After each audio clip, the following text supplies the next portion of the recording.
9 en punto. Las opiniones vertidas en el siguiente programa son responsabilidad de quien las emite y no representan necesariamente el punto de vista de la Universidad Autónoma de Aguascalientes. Prospectiva 94.5. Un espacio para analizar el entorno político, social y económico de la mano de los profesionales. Prospectiva 94.5. Comenzamos.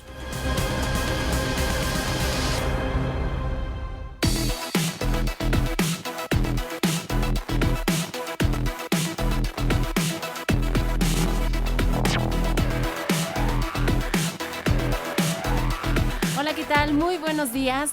Bienvenidos a Prospectiva 94.5. Gracias por estarnos acompañando esta mañana de miércoles, ya es 14 de mayo de este año 2025.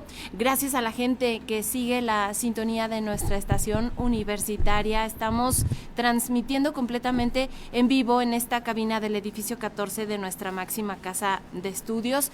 Y bueno, pues también en vivo en UATV, es el canal 26.2. Estamos en Facebook Live y en YouTube, en Radio UAA 94.5 FM. El día de hoy tenemos un tema muy interesante que tiene que ver con la ciencia, bioética y el regreso de las especies extintas, todo lo que ha implicado y bueno, sobre todo lo que van a compartir nuestros expertos, su opinión a propósito de lo que se ha venido haciendo, estos avances en esta materia. Gracias a todos ustedes por acompañarnos y como todas las mañanas le doy la bienvenida y saludo con mucho gusto a mi compañera en la conducción, Mari Hernández. ¿Cómo estás, Mari? Buenos días. Hola, Leti, buen día a todo nuestro auditorio del 94.5 de FM, de UATV y de todas las plataformas que se suman para esta transmisión. Un tema muy interesante y que pues yo creo que nos deja mucho para analizar y para pensar, sobre todo en esta posibilidad que ha tenido la ciencia de alguna manera revivir. Vamos a ver si los especialistas lo consideran así, algunas especies que se han extinguido, pero si esto se debe a una necesidad realmente, a una moda o a qué se debe y qué tantas implicaciones éticas, legales y hasta naturales podríamos tener con la desextinción o el regreso de estas especies. Así es, ojalá que nos puedan acompañar en esta hora. Como siempre, agradecer su participación. La línea está abierta en WhatsApp 449-910-9260, 912-1588. En Facebook es Radio UAA 94.5 FM. Y bueno, pues tenemos varias alternativas para que ustedes puedan opinar con nosotros. Gracias a nuestro equipo de producción, a Checo Pacheco, a Sofi Cermeño, a Samuel Ornelas, Vladimir Guerrero, a todos los que hacen posible este espacio, a la gente que está allá en UATV. Y bueno, pues si les parece, vamos arrancando. Tenemos nuestro resumen.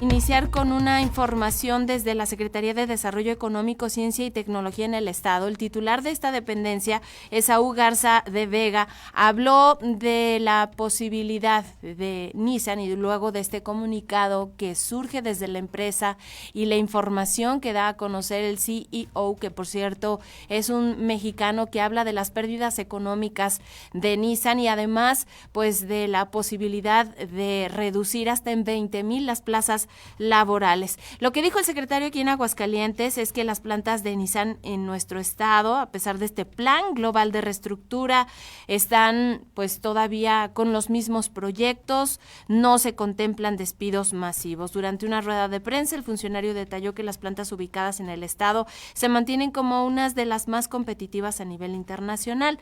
La declaración se dio tras el anuncio oficial de Nissan Motor sobre su estrategia global Re-Nissan, presentada por su presidente y director ejecutivo Iván Espinosa. El plan busca alcanzar mayor rentabilidad operativa y disponibilidad de capital para 2026, lo que incluye medidas como la reducción de plantas de producción de 17 a 10 en todo el mundo, esto para 2027, y una disminución, les decía, de su plantilla laboral en aproximadamente 20,000 empleados. No obstante, el titular de CDCIT subrayó que México continúa siendo una pieza clave en la red de operaciones de la compañía, fungiendo como como un centro de exportación estratégico y generador de utilidades. Finalmente reiteró el respaldo del gobierno del estado hacia la empresa japonesa, ofreciendo colaboración para atender, pues ahora sí que cualquier necesidad que se derive de los desafíos actuales en el contexto económico y geopolítico.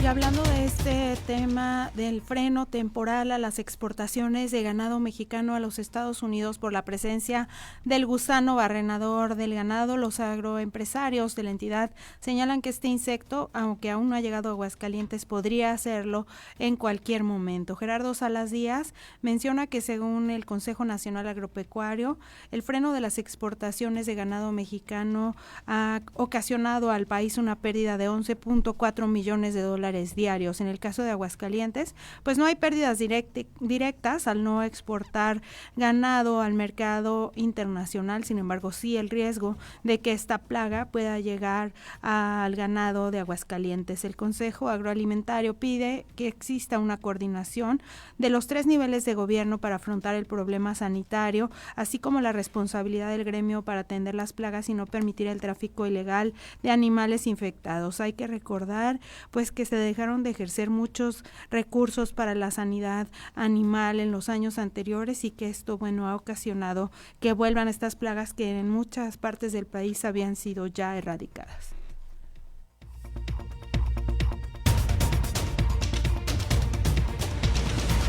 Y precisamente ganaderos piden al gobierno acciones para frenar el trasiego ilegal de ganado procedente de Centroamérica que ocasionó que el gobierno de los Estados Unidos pues diera esta suspensión a la importación del ganado vivo procedente de nuestro país por la presencia de este gusano barrenador.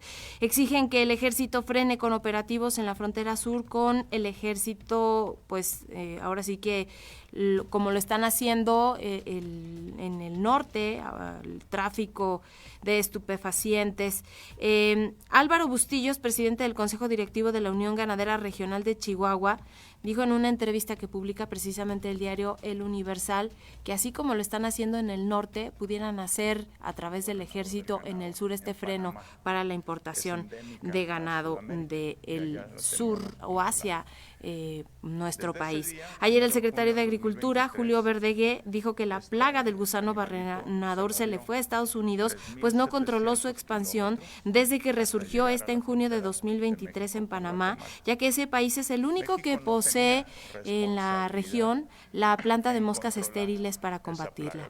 Julio Verdegué llamó a Estados Unidos a abrir la planta de moscas para frenar la plaga del gusano, la cual es endémica de Sudamérica, y bueno, pues también hablaba de este primer caso que se habría reportado en noviembre de 2024 en puntos de control que se habían establecido con anticipación. Vamos a escuchar al funcionario. Bueno, el asunto es que se les fue.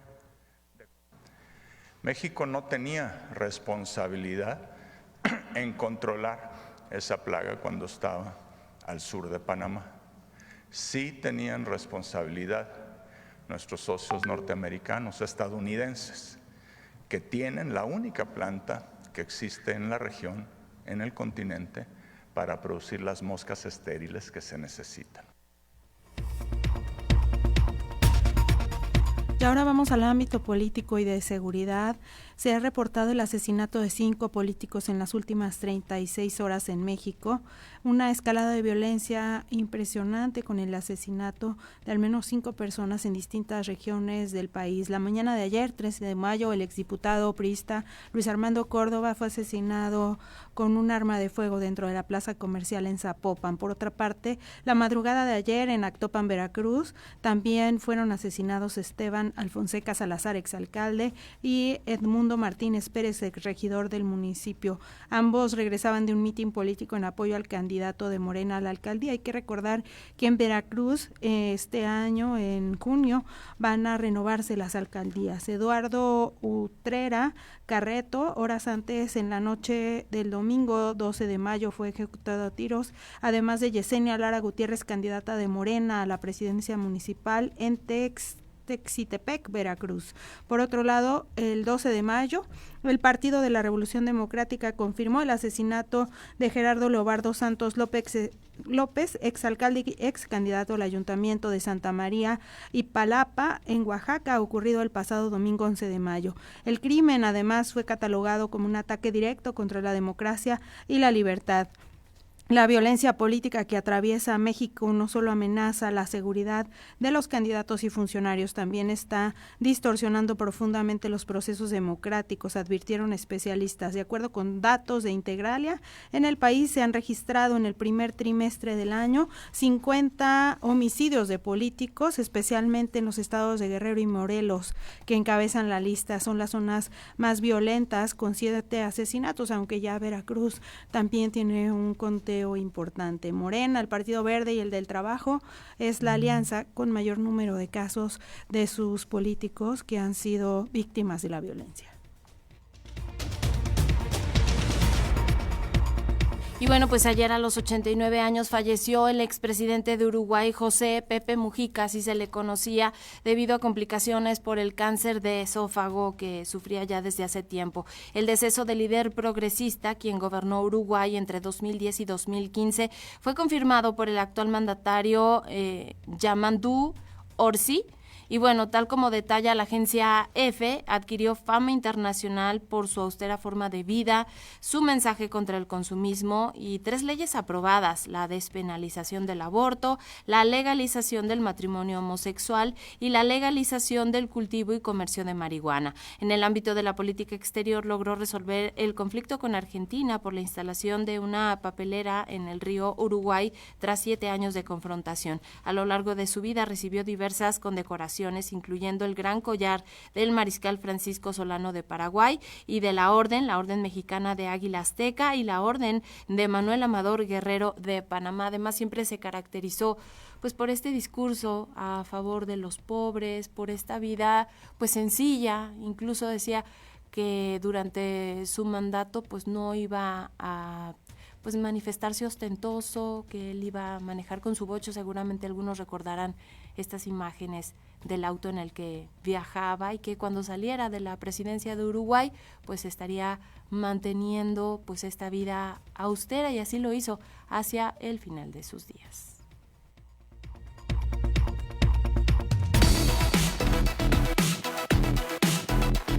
Comunícate al WhatsApp al 449-912-1588. Búscanos en Facebook como Radio UAA o en Instagram, Radio UAA 94.5 FM.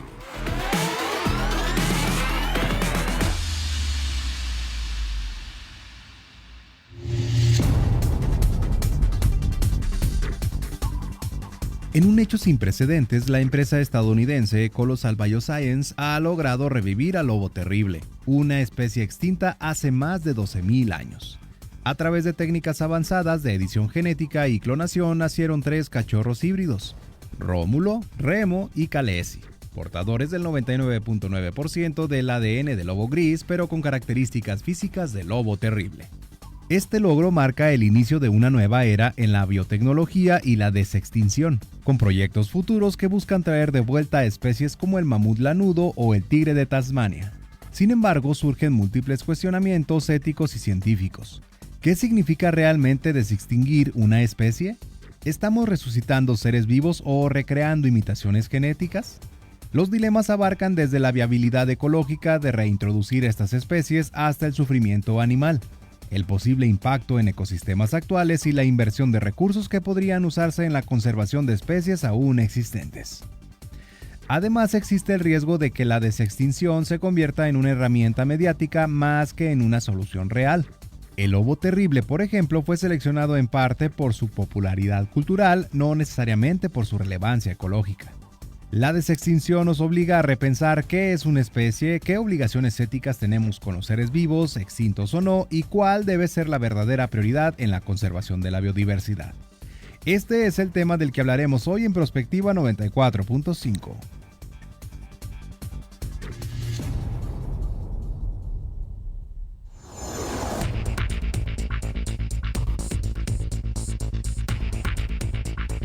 Ya son las 9 de la mañana, casi con 15 minutos, pues es el tema el día de hoy, ciencia, bioética y el regreso de las especies extintas, y agradecemos muchísimo la participación de nuestros expertos el día de hoy. Está con nosotros Luis Muñoz Fernández, él es máster en bioética y derecho por el Observatorio de Bioética y Derecho de la Universidad de Barcelona, secretario académico del Colegio de Bioética y miembro del Consejo Consultivo de la Comisión Nacional de Bioética. Bienvenido. Muchas gracias. Un doctor. saludo a todas las personas que nos escuchan. Gracias. Gracias, doctor. Y también está con nosotros el doctor Jesús Sigala, jefe del Departamento de Biología y coordinador del grupo de especialistas en víboras aquí en la Universidad Autónoma de Aguascalientes. Bienvenido, doctor. Muchas gracias por acompañarnos. Gracias por la invitación y saludos al auditorio. Gracias a ambos por estar aquí con nosotros. Pues yo creo que este es un tema muy interesante que pues habría que analizar pues ahora sí que desde las bases. ¿Qué significa, doctor, esto de la desextinción, resucitar seres que de pronto ya no están aquí? Cuéntanos. Sí, bueno, ese es un término relativamente nuevo, la desextinción, y es un término que hace referencia a traer especies a la vida que ya estaban extintas, que ya habían desaparecido, que bueno, habían dejado rastros fósiles o evidencias pasadas. Y es un término muy controversial porque, como seguramente vamos a platicar con mucho más detalle más adelante, hay mucha gente que está a favor y también mucha gente que está en contra de la desextinción de especies, ¿no? Y el ejemplo que seguramente vamos a tocar es este de los lobos, y ya podremos dar un poquito más de detalles sobre si es o no realidad que sea una desextinción. Yo creo, doctor, que nos pone como en muchos cuestionamientos, como decía el doctor Sigala, hablando de estas teorías de la evolución de las especies, por ejemplo, qué tan validada queda con estos procesos, qué tanto el avance de la ciencia justifica el que vayamos a traer especies que ya se extinguieron, digamos, de manera natural, qué va a representar esto para nuestros ecosistemas y también qué tanto van a poder sobrevivir estas especies.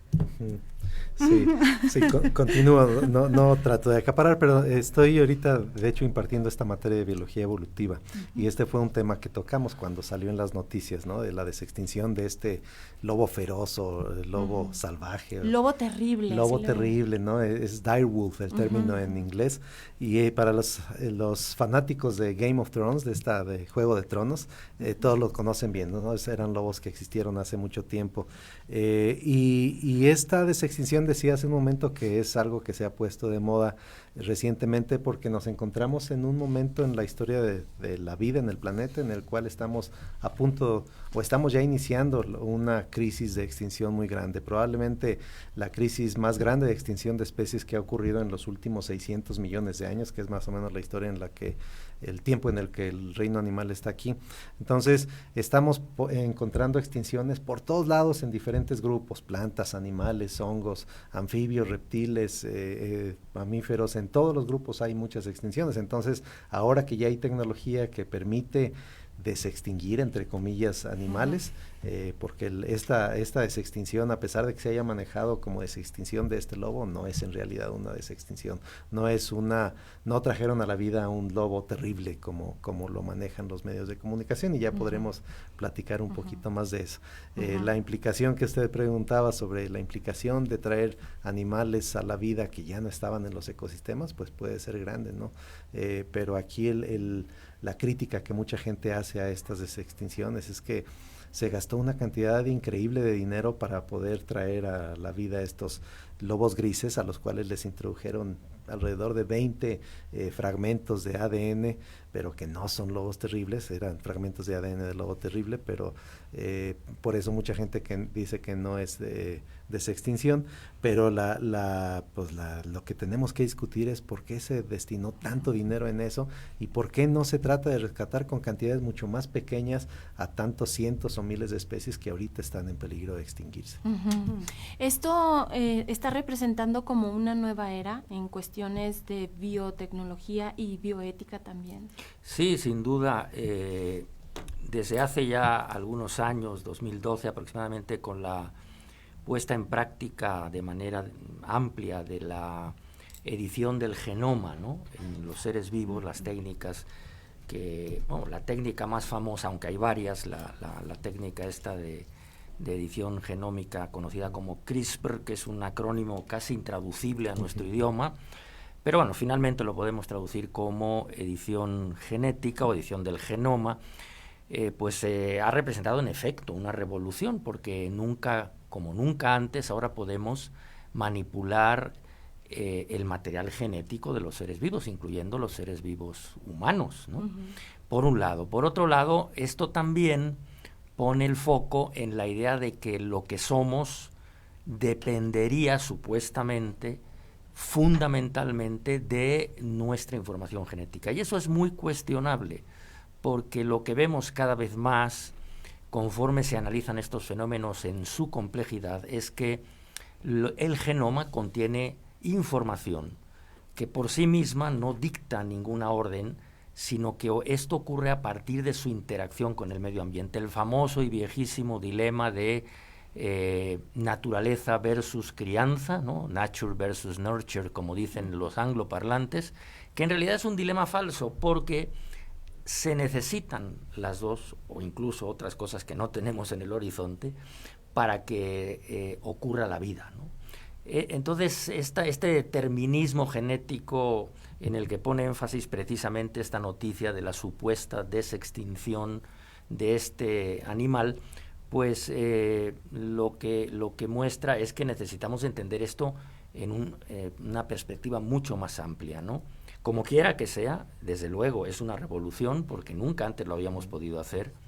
Y bueno, uno pues tiene que analizar esto. Desde el mismo nombre de la empresa ya nos da un poco idea de la pretensión que tienen, ¿no? Colossal Laboratories and Biosciences, que pues es un término muy llamativo, muy mediático, ¿no? Hacen cosas colosales, gigantescas, nunca antes vistas, donde obviamente estas empresas, como muchas, tienen intereses comerciales, inversores que ponen el dinero ahí para que eso se haga, y como acaba de decir el doctor Sigala, se gastan cantidades ingentes de dinero que bien pudieran emplearse para cuestiones distintas en un mundo con tantas necesidades como el que tenemos. Y en el ámbito de la biología, lo que él acaba de mencionar, la preservación, la conservación de la biodiversidad es fundamental para la vida humana incluso, ¿no? Entonces, sí es una revolución, pero que a lo mejor en este aspecto no está tomando el rumbo que desearíamos, podemos decirlo así. ¿Nos puede explicar un poco, doctor, de cómo se hizo esta desextinción del lobo terrible y qué tanto ha generado polémica? Yo creo que más o menos en la misma dimensión que en su momento la oveja Dolly, ¿no? Que fue la clonación o la primera de la que tuvimos una noticia así mundial, ¿no? Sí, es correcto. Sí, yo quiero retomar lo que comenta el doctor, porque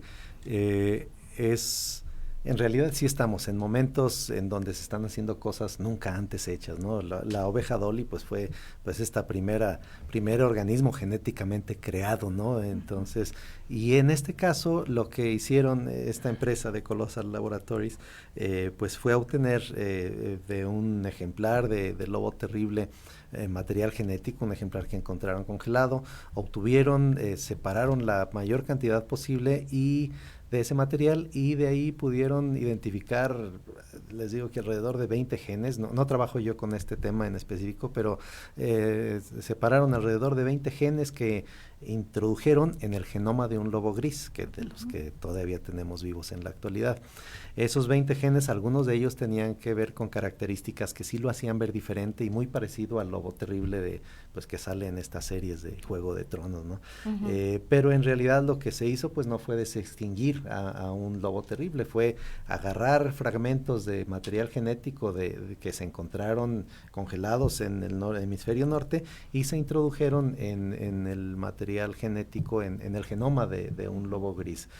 Aquí también hay muchos cuestionamientos ya técnicos que se hacen, porque pues el lobo gris es Canis lupus, es el nombre científico, y el lobo terrible ni siquiera era no solo de la misma especie, sino del mismo género. Es un género de cánido que está más cercanamente relacionado a los chacales africanos que a los lobos grises en donde se metió ese genoma. Entonces eso a grandes rasgos fue lo que se hizo. Hemos visto en la ficción que este tipo de experimentos no tienen buenos resultados y ya hemos tenido un montón de películas que nos hablan de lo pues terrible que pudiera ser continuar con trabajos como estos. Recuerdo cuando surgió el tema de la oveja Dolly, había contraposición de ideas en el sentido de que si era ético o no, de que si se debería seguir con este tipo de investigaciones, que qué pasaría si esto se usara pues en contra de la humanidad, si empezáramos a replicar seres humanos. ¿Qué opinión le merece a usted? Bueno, mire, la pregunta ética que está en el fondo de todo esto es la siguiente y es muy sencilla. ¿Todo lo que podemos hacer, debemos hacerlo o no? Es así de sencillo y a la vez así de complejo. Hay que ser muy prudente en este tema porque evidentemente, como toda herramienta, como ahora la inteligencia artificial y como otras muchas cosas, como el ferrocarril en su tiempo, siempre hay visiones contrapuestas, ¿no? Están los que están a favor y los que están en contra. Y lo que finalmente el beneficio o el perjuicio que provoca una técnica depende de quién la emplea, ¿no? Eso es verdad casi al 100%. Desde luego, sobre todo hoy, la tecnología actual no es estrictamente neutra porque quien la desarrolla tiene intereses muy marcados, particulares, que no son siempre coincidentes con el bien común. Dicho esto, podemos señalar que estas técnicas de manipulación genética, incluso de paleogenética, como acaba de decir el doctor Cigala, tomaron un colmillo de estos lobos huargos o lobos terribles que estaba congelado en los Estados Unidos, lo habían encontrado. A partir de ahí reconstruyeron casi la totalidad del genoma de este lobo huargo o lobo terrible e identificaron algunos genes, al compararlo con el genoma del lobo gris actual, algunos genes que eran distintos y que esos genes tenían que ver, algunos de ellos por lo menos, con ciertos rasgos físicos que caracterizaron a este animal extinto, ¿no? Su tamaño, su fortaleza muscular, etcétera, el color del pelo, etcétera, ¿no? Entonces, hacer esto pues implica pues una enorme dificultad técnica. Obviamente se hacen muchos ensayos, no todos fructifican y finalmente se obtiene lo que ya hemos comentado. Ahora, aquí nos tendríamos que preguntar, ¿para qué se hace esto, no? O sea, ¿con qué propósito? En el mejor de los casos se puede decir, bueno, pues para ensayar una técnica que potencialmente pudiera ser útil para tratar algunas enfermedades. Esto puede ser cierto, ¿no? De hecho, la técnica que mencionaba hace un rato de la edición genética ya está empezando a usarse para modificar la evolución de personas que tenían un gen defectuoso. Vamos a pensar, por ejemplo, en la fenilcetonuria o en la anemia de células falciformes, que no es muy frecuente, pero que, bueno, en ciertos lugares del mundo lo es mucho más. Y con esta técnica podemos curar el gen que está enfermo y modificar radicalmente pues el futuro de esta persona, ¿no? Haciéndola una persona sana. Ahí todo bien. Pero claro, obviamente, como señalé en un principio, esta compañía pues tiene intereses comerciales, intereses mediáticos, tiene gente que invierte en ella dinero, y lo que podemos observar hasta el momento es que lo que hicieron fue realmente pues un experimento, digamos, de pirotecnia genética que les salió bien y que, bueno, pues es espectacular. ¿Qué beneficios puede traer esto para la humanidad? No lo sabemos. ¿Qué repercusiones, como dijo el doctor Cigala, puede tener en el ecosistema? Tampoco lo sabemos, ¿no? Recordemos que en 2018 se presenta en un congreso de edición genética un genetista chino, He Jiankui, y anuncia que ha modificado el genoma de 2 gemelas chinas y una más que luego salió por ahí. ¿Qué repercusiones tendrá eso? Porque estas personas que nacieron serán capaces tal vez de transmitir sus genes modificados a su descendencia. ¿Cómo impactará eso en la humanidad? Pues la verdad es que no lo sabemos, ¿no? Como usted dice, pues siempre este tipo de cosas despierta temor en el cine, en las novelas, con resultados catastróficos, ¿no? Pero tampoco hay que irse hacia ese extremo, hay que tener mucho cuidado y tener una visión equilibrada, porque a veces de cuestiones así surgen auténticos beneficios, ¿no? Aquí la situación, como en otras muchas cosas controvertidas, se llama regulación. Si esto se puede regular formalmente para que se destine a un beneficio humano, muy bien. Pero si se destina, como ha hecho esta compañía, a clonar los perros del perro muerto de Javier Milei, presidente de la Argentina, para que tenga 3 o 4 perros idénticos, pues no le veo yo mayor sentido, ¿no? Y sobre todo lo que mencionaba el doctor Cigala, en lugar de gastar estas cantidades, que bueno, son privadas, y ahí se justificaría el que las destinen a ese fin, en experimentos de esto, ¿por qué no destinarlas mejor a reducir los riesgos de la extinción de tantas especies que está sucediendo cotidianamente? En efecto, como acaba de decir el doctor Cigala, estamos en curso, lo que pasa es que no lo vemos porque estamos inmersos en ello, en una de las grandes extinciones que a lo largo de la historia geológica del planeta han ocurrido, ¿no? Estamos ante la 6ª gran extinción, ¿no? La última ocurrió hace miles de millones de años y acabó con el 90% de los seres vivos. Lo que estamos viendo es que aquí sucede todos los días, poco a poco, imperceptiblemente, pero las repercusiones pues ya las estamos viendo con el calorón que estamos sufriendo, ¿no? Por decir algo. Ahora, ¿qué tan moral o éticamente correcto es traer una especie que ya fue extinta, digamos, por cuestiones naturales al hábitat actual, y que tanto también van a poder sobrevivir en las condiciones que tiene actualmente el planeta? Sí, yo creo que hay que dejar muy claro, perdón que ahora arrebate yo el micrófono, que esto no es una auténtica desextinción, sí, porque en sentido estricto una desextinción tendría que ser recuperar un ser vivo idéntico al que desapareció, en este caso hace 12.000, 13.000 años, ¿no? Obviamente no es esto lo que tenemos. Tenemos un lobo gris al que le han agregado, modificado el genoma. Es un ser, si usted quiere, en el mejor de los casos, híbrido, ¿no? Pero no es un auténtico lobo huargo o lobo terrible, como lo fue en su momento, ¿no? Entonces, para empezar por ahí, como experimento científico, pues es interesante, técnicamente es un reto, éticamente, moralmente, como usted dice, ¿es justificado?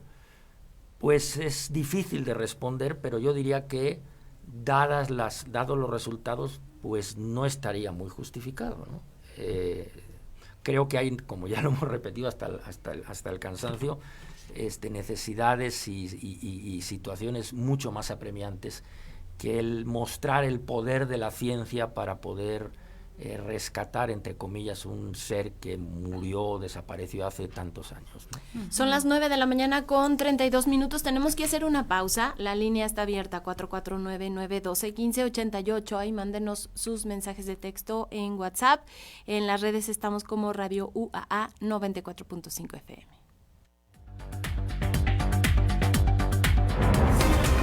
Prospectiva 94.5.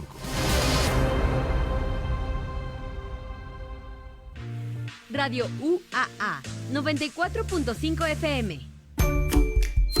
Hola, hola, soy Inés y les traigo un mensaje por acá en la radio. Es muy importante. ¿Sabían que el 1 de junio tendremos elecciones en las que elegiremos por primera vez a quienes imparten la justicia en México y en nuestro estado?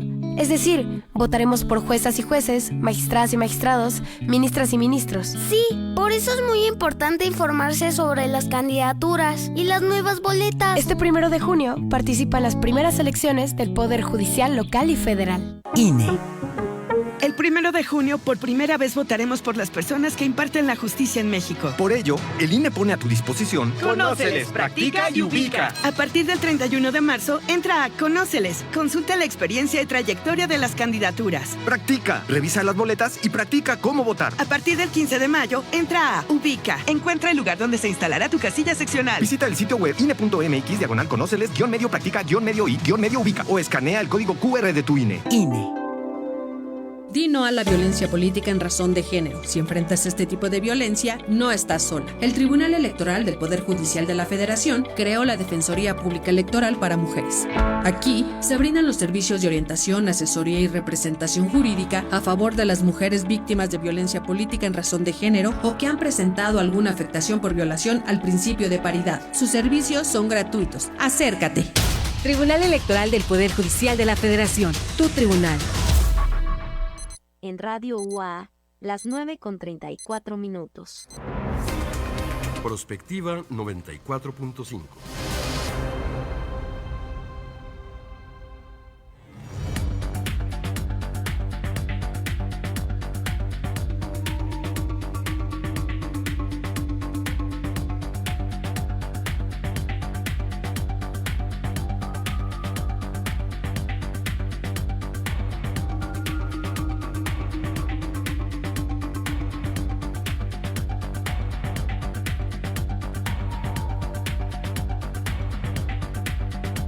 Son las 9 de la mañana, con 35 minutos. Estamos de regreso. El tema es ciencia, bioética y el regreso de las especies extintas. Y están con nosotros el doctor Luis Muñoz Fernández, máster en bioética y derecho por el Observatorio de Bioética y Derecho de la Universidad de Barcelona, secretario académico del Colegio de Bioética AC en la Ciudad de México y miembro del Consejo Consultivo de la Comisión Nacional de Bioética.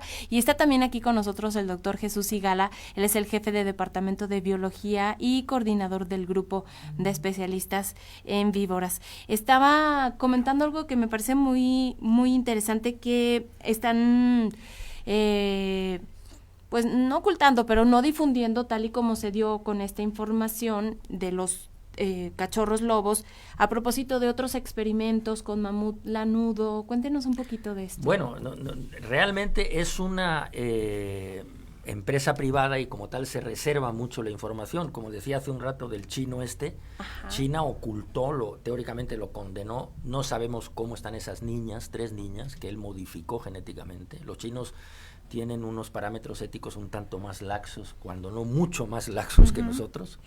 Y por otro lado, pues en el caso de los lobos, como decía el doctor Sigala también, ahora sí que cuando estábamos en el receso, pues están en una reserva privada, ¿no? Seguramente muy bien atendidos, y pues habrá que ver, son todavía cachorros hasta donde entendemos. Esta empresa dio esta noticia a luz en el ámbito mediático, digamos, en los espacios informativos. No lo ha hecho por los canales ortodoxos de la ciencia, que son las revistas, ¿no? Las publicaciones científicas, en donde la comunidad científica puede analizar la metodología empleada, puede analizar los detalles, puede intentar reproducir o no el experimento que se presenta, etcétera. Ellos no lo hicieron así. Sí lo hicieron con un experimento previo en donde identificaron en el genoma de un mamut aquellos genes que tienen que ver con el desarrollo de la pelambre de este animal tan densa y abundante para vivir en las épocas glaciales, ¿no? Entonces se los transfirieron a unos ratones, y los ratones, para asombro del mundo, pues desarrollaron un pelambre inusualmente florido y abundante, y entonces, pues bueno, es una realidad. En los planes de esta empresa está la traída a la vida nuevamente de una especie, un ave, concretamente el pájaro dodo, que era habitante de la isla Mauricio, ¿no? Entiendo que esto debe estar en el Océano Índico, si no me falla la memoria, ¿no? Que desapareció por diversas razones, sobre todo por la acción humana. También quieren traer a la vida al tigre de Tasmania, un animalito que también ha desaparecido. En 2003, unos investigadores españoles trajeron a la vida por unas horas una especie de cabra propia de la península ibérica, que ha desaparecido ya también, el bucardo, pero sobrevivió solamente unas horas y murió, ¿no? Como usted dice, en efecto, algunos de estos experimentos son fallidos. Es difícil reproducir el fenómeno vital en un laboratorio, todavía es muy difícil. Bueno, obviamente en el horizonte, inevitablemente, dado que conocemos buena parte del genoma del hombre de Neandertal, que fue además motivo su secuenciación, es decir, su lectura, motivo del premio Nobel en 2020 a un genetista sueco que trabaja en el Instituto Max Planck de Biología de Alemania, Svante Paavo, pues está en el horizonte la posibilidad de traer a la vida al hombre de Neandertal. Imagínense ustedes las implicaciones éticas que tendría el conocer a nuestros primos, ¿no? A mí en lo particular me gustaría mucho, pero es un deseo mío. Una cosa son mis deseos, digo, me gustaría mucho porque yo suelo ponerme del lado de los perdedores, y resulta que el hombre de Neandertal siempre ha sido visto, yo creo que por error, como un bruto, poco inteligente. Este panorama está cambiando últimamente, afortunadamente, ¿no?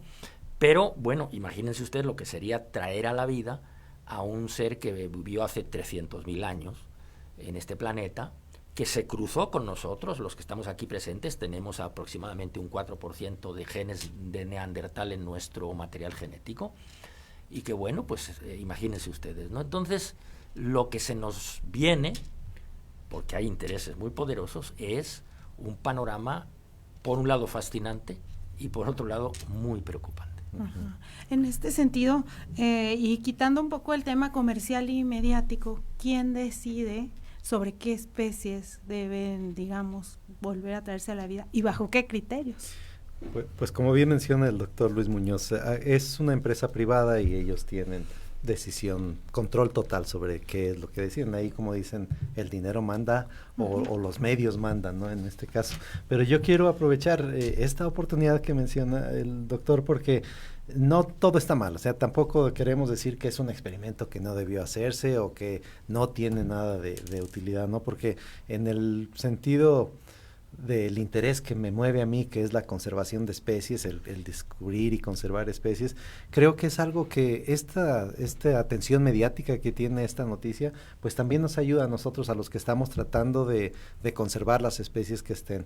Ya mencionaba el doctor Muñoz al dodo de Mauricio y al tigre de Tasmania. Para quienes tengan interés en estos dos, hay 2 libros fabulosos sobre cada uno de esos temas, La canción del dodo y otra del tigre de Tasmania, y los 2 son escritos por un científico divulgador muy reconocido, David Quammen.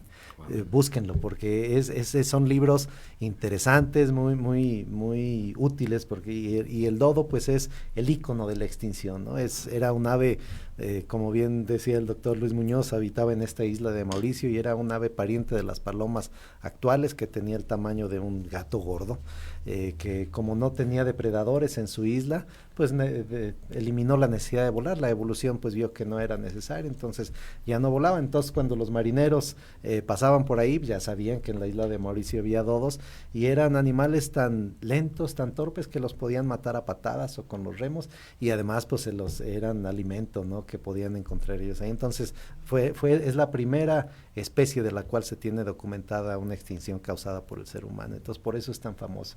Pero entonces, pues nada más para recapitular, creo que estas noticias, independientemente de la hazaña técnica, la dificultad técnica que hayan hecho, a nosotros los que nos interesa la conservación de especies, creo que nos ayuda porque llaman la atención.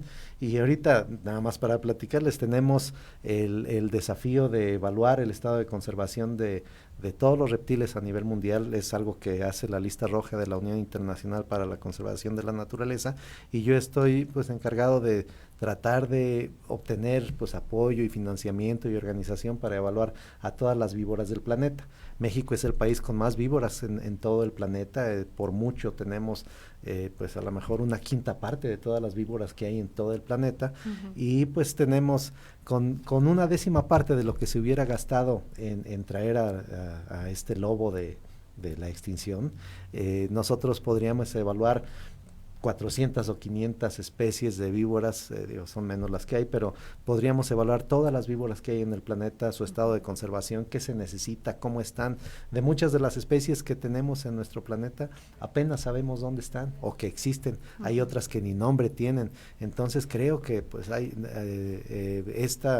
esfuerzo, este experimento que se hizo, nos ayuda a poner en la mesa de discusión pues la necesidad que hay de pues conservar lo que tenemos, saber siquiera cómo están. Hay muchas, como les digo, especies que están descritas porque las encontraron atropelladas en una carretera y no se sabe qué comen, no se sabe dónde viven, no se sabe cuáles amenazas tienen, entonces pues no sabemos cómo protegerlas. Desafortunadamente esas especies entran en una categoría que no es carismática, digamos, para esta resucitación o para esta protección, ¿no? Así es, y ese es un problema muy grave en biología de la conservación, que las especies carismáticas son las que se llevan la mayor tajada de recursos, ¿no?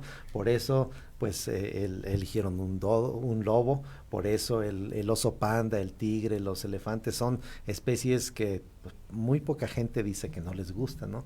Y por eso batallamos también a los que nos gustan las víboras, las cucarachas, los insectos, pues las alimañas, ¿no? Como lo decían, tienen también su lugar y batallamos para poder conseguir más recursos, porque es más fácil obtener recursos para un tigre, para un lobo, para un elefante, que para una cucaracha, una lagartija, una serpiente. Claro.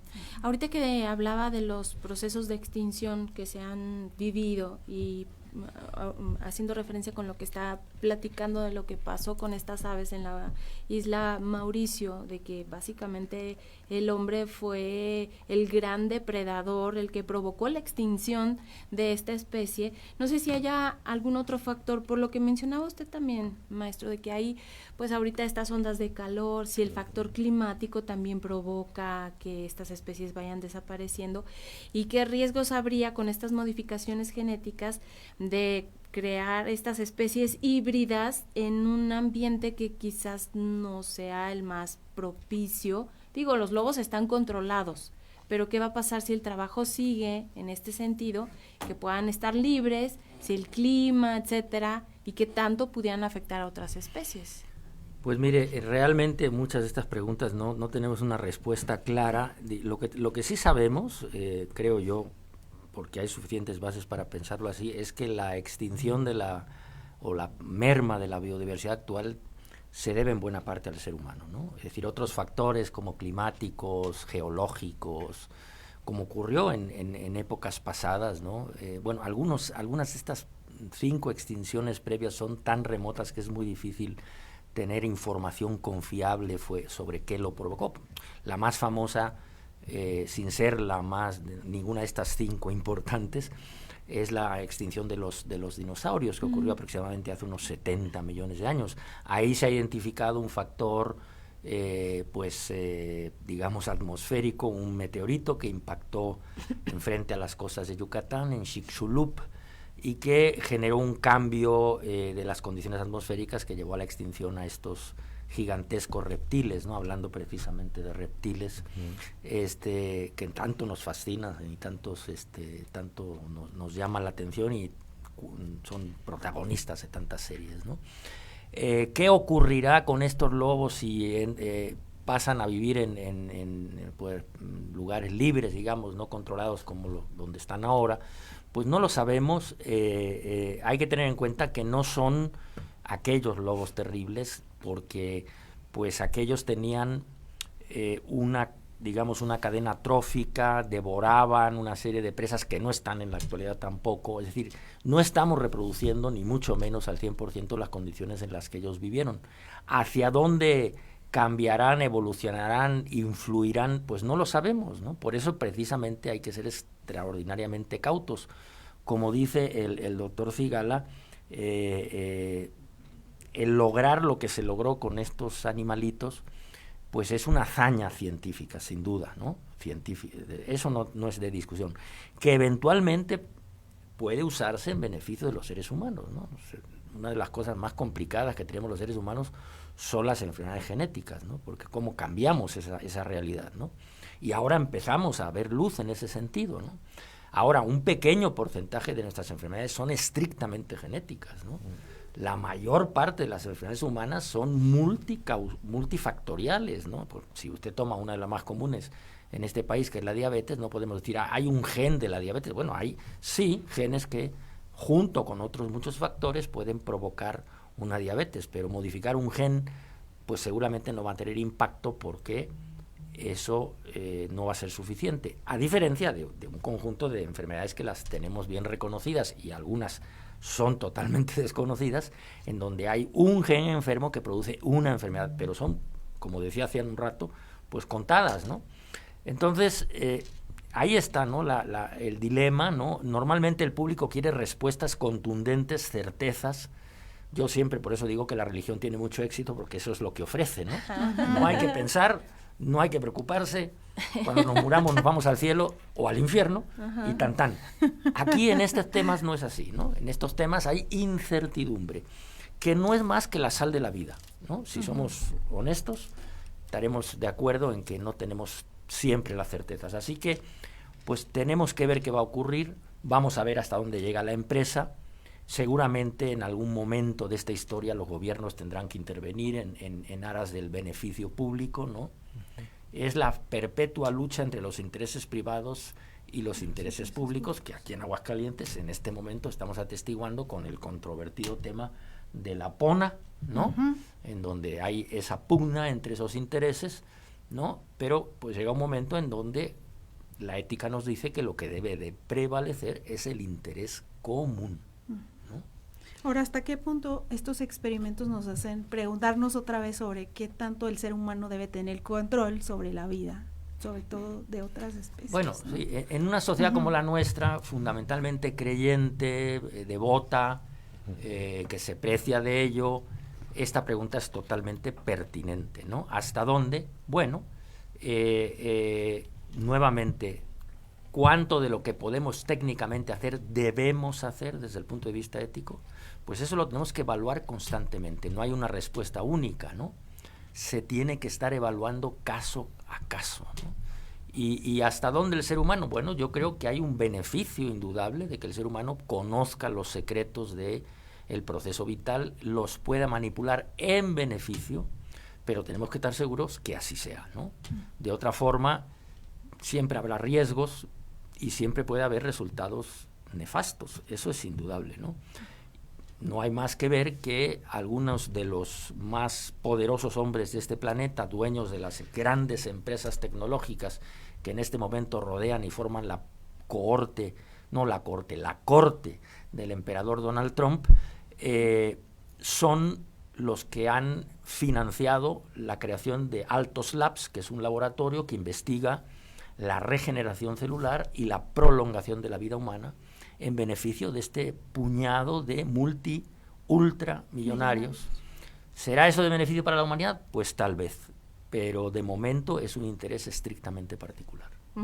Quizás reorientar, ¿no? Y pues no tener este manejo, porque yo veo lo que dice la gente a propósito y pues creo yo que estos tres lobos se van a quedar en este espacio siendo como en un zoológico, un punto de atracción desde donde van a obtener recursos estas empresas para seguir haciendo estos estudios. Hay un comentario, dice, respecto al tema de la bioética y regreso de especies extintas, mi opinión es que si no hay experimentación conociendo los recursos, entonces no hay avance. Sí se debe experimentar ya que puede servir para mejorar la especie humana. Un tanto lo que decía el maestro y usted también, doctor, respecto de pues los avances, por ejemplo, en medicina y otras cuestiones que pudieran mejorar la calidad de vida de las personas. Sí, y ahí atendiendo este comentario y la pregunta que hacían hace un momento, ¿quién decide qué se trae?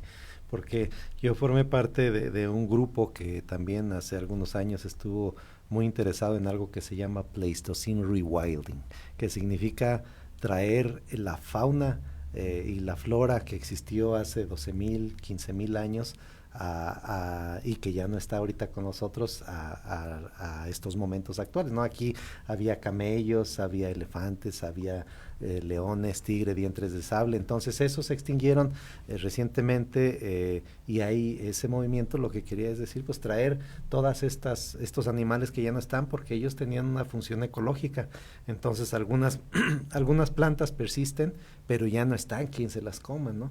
Entonces el berrendo, por ejemplo, es un mamífero, el mamífero más veloz de nuestro continente, pues aquí había un animal muy parecido al guepardo o al chita en África que vive actualmente, que se alimentaba de él.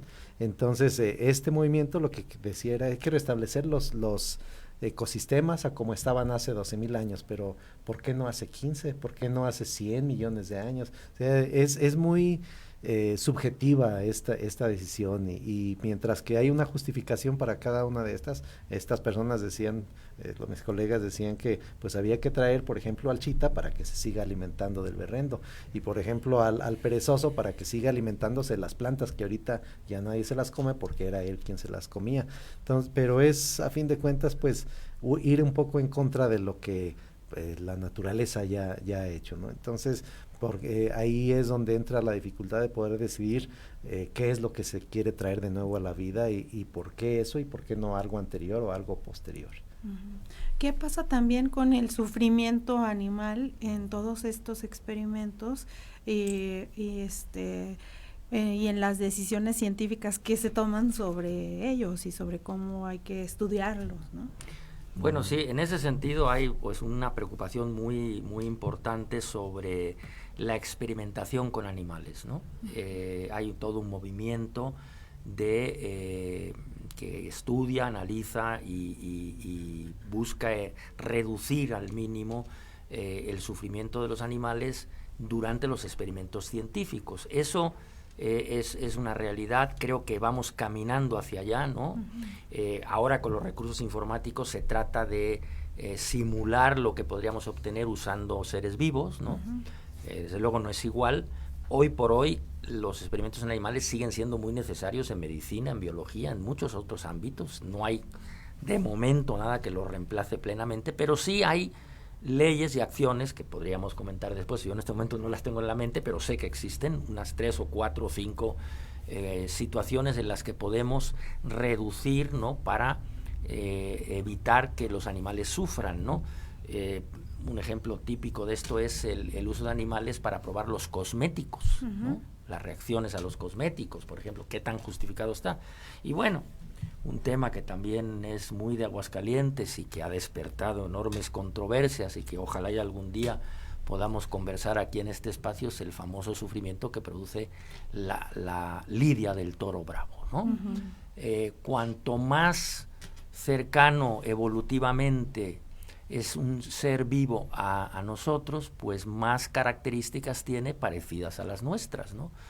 E independientemente de la tradición, independientemente de la cultura, independientemente del folclore, independientemente de muchas cosas que hoy se esgrimen como argumentos inapelables para mantener esta costumbre de las corridas, existe la evidencia científica de que estos seres sufren y mucho, ¿no? Entonces eso, pues por ejemplo, motivó que en Cataluña, donde yo nací, en Barcelona concretamente, se aboliesen las corridas de toro al 100%.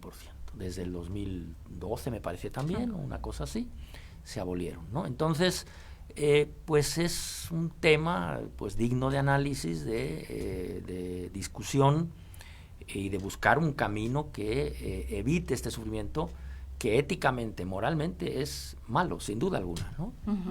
Muy bien, pues con ese mensaje nos tenemos que despedir.